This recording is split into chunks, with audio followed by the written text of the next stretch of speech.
Hey folks, welcome to the show. Let's review the first series that finished and began from round 2 between the Carolina Hurricanes and the New York Rangers. It was a great series between two great teams that I think both have a real shot at the cup, but of course only one can have it. The Rangers won this series in 6. It looked like it was going to end a lot sooner, but there was some heroics by the Hurricanes before they were trumped by even more heroics by the Rangers. The Hurricanes outshot the Hurricane. The Hurricanes did not outshoot the Hurricanes. The Hurricanes outshot the Rangers in all 6 of these games. Despite that, the Rangers held on thanks to being more opportune and having a better power play, much better power play, and goaltending. Freddie Anderson delivered mixed results. Igor Shesterkin delivered amazing results, particularly in Game 2. But let's start with Game 1, where the Rangers won 4-3 in regulation. In Game 2, the Rangers win 4-3 again, this time in OT, in which Igor Shesterkin saves 54 of the 57 shots against. Game 3 ends in OT again when the Rangers win 3-2. Igor Shesterkin made 45 saves of the 47 he saved in this game. Game 4, the Hurricanes decide not to get swept, especially on their own ice. They win 4-3, another one-goal game. And then in Game 5, the Rangers score first before the Hurricanes fire off 4 unanswered goals to win the game 4-1. Game 6, the Hurricanes go off to a 3-1 lead. And then in the third period, Chris Kreider has a natural hat trick, and the Rangers fire an empty netter to win. I believe it was an empty netter to win 5-3 in that game in which Shesterkin made 33 saves.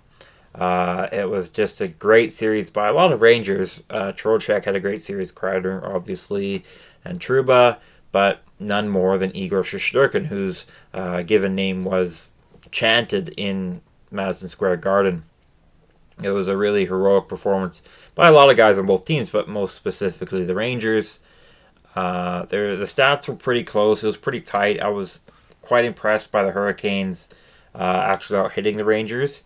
The Hurricanes also overwhelmingly outshot the Rangers, but of course it doesn't matter too much when you're still getting outscored. And Anderson wasn't bad. It's just Igor Shesterkin was awesome. The other major factor was, as I said, the power play. The Hurricanes' power play was 1 for 21 over the course of the series, giving the Rangers a 90.5 penalty kill rate success rate during the course of the series.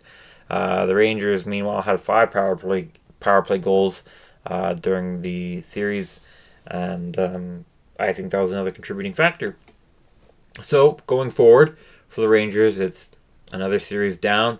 Their perfect run ended. They had 7 straight playoff wins, but after 2 losses to the Hurricanes, they got their 8th and will move on to the semifinals to face the winner of either the Boston Bruins or perhaps more likely the Florida Panthers, which may be decided tonight. As for the Hurricanes, it's back to the drawing board.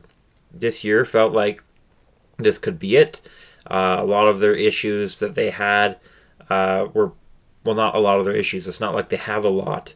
They had their issues with goaltending and having a great scorer.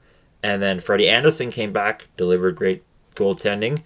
And they got Jake Guentzel, who was scoring a ton.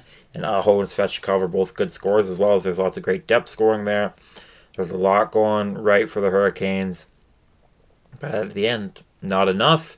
Anderson got beat. And they certainly got goalied in this series. That happens. And they got beat by the President's Trophy winners, so it's not, that's not like a disgrace or anything, but it still is a disappointment. I'm sure a lot of Hurricanes fans were feeling that this was the year, and now they have to wait for the offseason knowing that they have to watch the Carolina Panthers this year. They don't have to, but it is the U.S. You kind of feel like you have to watch your NFL team, even though it's the Carolina Panthers. Well, I guess they haven't.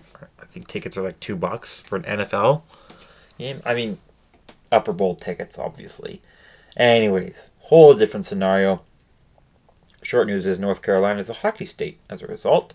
Thank you, Panthers. But anyways, the Hurricanes are still a good team. I don't think there's going to be any drastic changes over the course of the offseason. Maybe some fans are hoping for drastic changes because no matter how good the Hurricanes are, in the regular season and the first 1 or 2 rounds, there's always someone better. It feels like the Hurricanes are always the second best team in their division, or the third best, or I mean, in their conference, or the third best.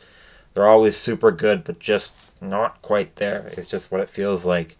It'll be interesting to see what changes come, especially with a few of their more notable guys having their contracts up in the offseason. We'll see who gets re-signed and who leaves and all that kind of stuff.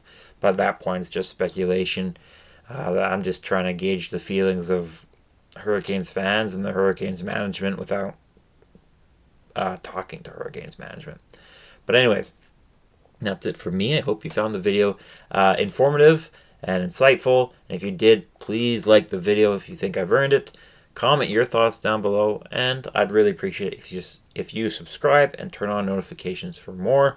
I hope to see you in more of these videos, and have a great rest of your wherever you're at in your day. Bye bye for now.